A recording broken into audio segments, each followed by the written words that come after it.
शिक्षा मित्र भाइयों बहनों, थोड़ा सा खेद व्यक्त कर रहा हूं क्योंकि अपना ऑडियो मैं आपके बीच में समय से प्रेषित नहीं कर पाया, क्योंकि हमारे घर रिश्तेदार आए हैं, उनके सेवा सत्कार में हम लगे थे। आपसे कहना चाहता हूं, हम सबके आदर्श अधिकारी श्रीमान महानिदेशक श्री विजय किरण आनंद जी को मैं 28/5/2021 को एक प्रत्यावेदन दिया था। इसके पहले भी कई प्रत्यावेदन दे चुका। वो 28/5/2021 का प्रत्यावेदन गतिमान है। गतिमान में पहला बिंदु था शिक्षा मित्रों के लिए अस्थायी सेवा नियमावली बनाई जाए और समान कार्य समान वेतन। महंगाई को देखते हुए वेतन / मानदेय में वृद्धि किया जाए। 12 माह 62 साल की एक सेवा नियमावली बनाई जाए। जून में विद्यालय खुला नहीं है, इस नाते 12 माह पर अभी प्रकरण लंबित रखा गया है। 62 साल की संविदा पर भी चर्चा चल रही है, गतिमान है। समान कार्य समान वेतन के संबंध में आपके बता दें, आर्थिक स्थिति मजबूती थोड़ा नहीं हो पाई है, कारण कोरोना काल है। कोरोना काल के नाते राज्य सरकार को जो केंद्र सरकार से मांग की गई थी उसमें कटौती की गई है। लगभग 10,000 करोड़ की मांग की गई थी, जिसमें केंद्र सरकार मात्र 7,000 करोड़ रुपया राज्य सरकार को दी है। केंद्र राज्य सरकार के ऊपर आर्थिक भार, आप कहेंगे कि टीचरों के लिए भार कम है, शिक्षा मित्रों के लिए भार अधिक क्यों है? तो हो सकता है टीचरों की सैलरी भी समय से न मिल पाए, ये शंका बना हुआ है। लेकिन फिर भी राज्य सरकार है, उसके ऊपर निर्भर होती है। आर्थिक स्थिति की मजबूती हो सकता है नए साल में हो। चुनाव आचार संहिता आप कहेंगे कि लागू हो जाएगा, वो चुनाव आचार संहिता के पहले ही आपकी प्रक्रिया पूरी हो जाएगी या उसके पहले भी हो सकता है। दूसरा बिंदु है शिक्षक छात्र अनुपात के अंतर्गत गणना किया जाए, ये प्रक्रिया गतिमान हो गई है। तीसरा बिंदु है कि 11 आकस्मिक अवकाश को बढ़ा के 14 आकस्मिक अवकाश कर दिया जाए। माहवार प्रतिबंध हटा दिया जाए, चिकित्सीय अवकाश की व्यवस्था की जाए। तो मैं बता दूं, 14 आकस्मिक अवकाश से चिकित्सीय अवकाश के प्रकरण लंबित है। ये निरस्त नहीं किया गया है, न खारिज किया गया है। केवल कुछ दिन पहले एक शासनादेश जारी हुआ था कि शिक्षा मित्र 1 महीने में 4 अवकाश ले सकते हैं।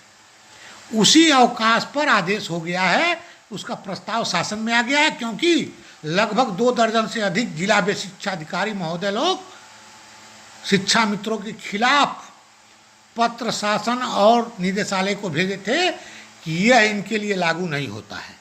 उस पर हम सबके आदर्श अधिकारी द्वारा शासन को प्रस्ताव भेजकर शासनादेश जारी करा दिया जा रहा है कि शिक्षा मित्र 1 से अधिक अवकाश ले सकते हैं। उसका शासनादेश जारी होने वाला है। 20 वर्षों से शिक्षा मित्र महिला जो हैं अपने मायके में कार्य कर रही हैं। कुछ शिक्षा मित्र भाई मूल विद्यालय विकल्प के आधार पर नहीं गए, तो उनको भी मैं बता दूं, शिक्षक भर्ती के बाद उनका भी आवेदन ऑनलाइन होने जा रहा है। वो भी अपने मायके से ससुराल और ससुराल से मायके जहाँ भी रहना चाहें, और विकल्प के आधार पे जो पुरुष शिक्षा मित्र हैं उनका भी समायोजन हो जाएगा। ये भी प्रक्रिया लगभग पूरी हो चुकी है।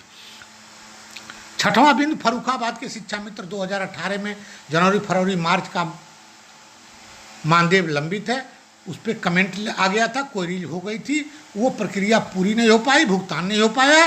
वो भी भुगतान के लिए कार्रवाई फिर से चालू हो गई है, वो भी भुगतान होगा।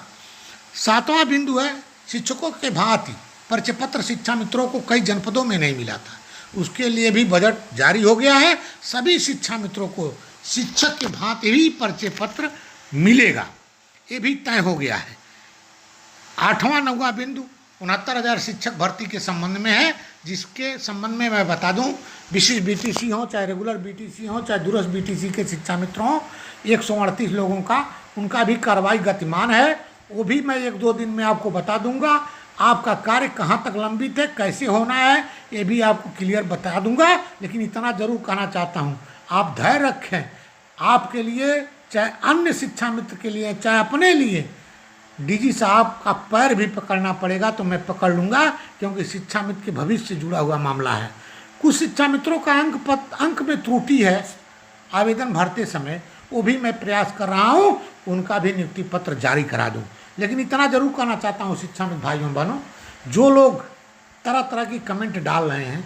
कोई 10% बढ़ा रहा है, कोई 20% बढ़ा रहा है, कोई समान का शिक्षक पद पे समायोजन करा रहा है, कोई एरियर का भुगतान करा रहा है। ये बिल्कुल निराधार है। अभी इस पर कोई कार्रवाई इस तरह का नहीं है, न ऐसी होने वाली है। ये खुशखबरी जरूर बता रहा हूँ आपको। राष्ट्रीय शिक्षा नीति के अधीन जोड़ लिया गया है और उस राष्ट्रीय शिक्षा नीति में एक पद नीचे लाइन में लिखा गया है कि जो भी नीति जारी होगी राज्य सरकार के अधीन होगी। इसमें वो राज्य सरकार आपको वो नीति में अधीन कर ली है, आपको बाहर नहीं करेगी। चाहे 2024 हो, चाहे 2022 हो, चाहे 2023 हो। यह बिल्कुल सत्य बात आपको बता रहा हूँ। आपका बाहर का रास्ता कहीं दूर दूर तक नहीं दिखाई दे रहा है, ये मैं दावे के साथ कह सकता हूँ। लेकिन कुछ शिक्षा मित्रों द्वारा बरगलाया जा रहा है, वो बरगलाने से आप दूर रहें। उनको केवल फेसबुकिया नेता चाहिए, इसी नाते फेसबुक पे लगे रहते हैं, ट्विटर फेसबुक पर लगे रहते हैं। आपने देखा होगा राम कुमार गुप्ता जी फेसबुक से पैदा हुए, रसातल में चले गए। एक मोहतरमा जी आई, फेसबुक से पैदा हुई, रसातल में चली गई। एक दूरस्थ बीटीसी के नेता आए, वो पेपर से पैदा हुए, वो भी रसातल में चले गए। कुछ नेता बीच बीच में आए हैं, आप देखे होंगे, वो भी रसातल में चले गए। कोई धरातल पे टिकने वाला नेता नहीं है। कुछ लोग कमेंट किए नेताओं के से दुर्गत हुई है, तो उन लोगों से कहना चाहता हूँ यदि नेताओं से दुर्गत हुई है तो मैं स्पष्ट कहना चाहता हूँ, नंबर ब्लॉक कर दो, मेरा ऑडियो ब्लॉक कर दो और आप ही आगे बढ़ के अपना काम करा लो। इसके लिए आपको धन्यवाद ज्ञापित करता हूँ। मैं अनुशासनहीनता नहीं बर्दाश्त करता, क्योंकि मेरा संगठन अनुशासन में रहकर कार्य करता है, धरातलीय पेपर के साथ कार्य करता है, मांग पत्र प्रस्तुत करके कार्य करता है, फेसबुक पर मांग पत्र नहीं लिखता है। इस नाते मैं दावे के साथ बोलता रहा हूँ। अब बोलकर आपसे कहना चाहता हूँ, ऐसे लोगों को, ऐसे शिक्षा मित्रों को मुझे आवश्यकता नहीं पड़ेगी। मेरा संगठन इसके लिए बहुत अच्छा कार्य कर रहा है और करता रहेगा।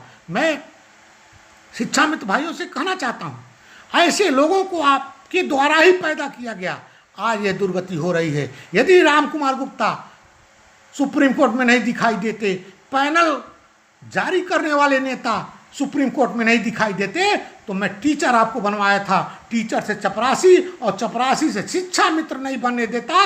यदि एक पर विश्वास कर लिए होते तो आपका भविष्य कहाँ तक पहुँचता, इसकी कल्पना नहीं की जा सकती। लेकिन दुर्भाग्य है कि ये नेता सब रसातल में चले गए, कोई धरातल पे आने वाला नहीं है। लेकिन जितेंद्र शाही आपके साथ अंतिम क्षण तक रहेगा, ये दावे के साथ कहना चाहता हूँ। शिक्षा मित्र भाइयों बहनों से कहना चाहता हूँ, धीरे तुम बढ़े चलो, वीर तुम बढ़े चलो। सामने पहाड़ हो, सिंह की दहाड़ हो, हम कभी रुके नहीं, हम कभी झुके नहीं। अपना हक लेके रहेंगे, चाहे इसके लिए कोई भी कुर्बानी देनी पड़े, हम तैयार हैं, तत्पर हैं। इसी के साथ अपनी बारी को विराम देता हूँ। जय शिक्षक, जय शिक्षक।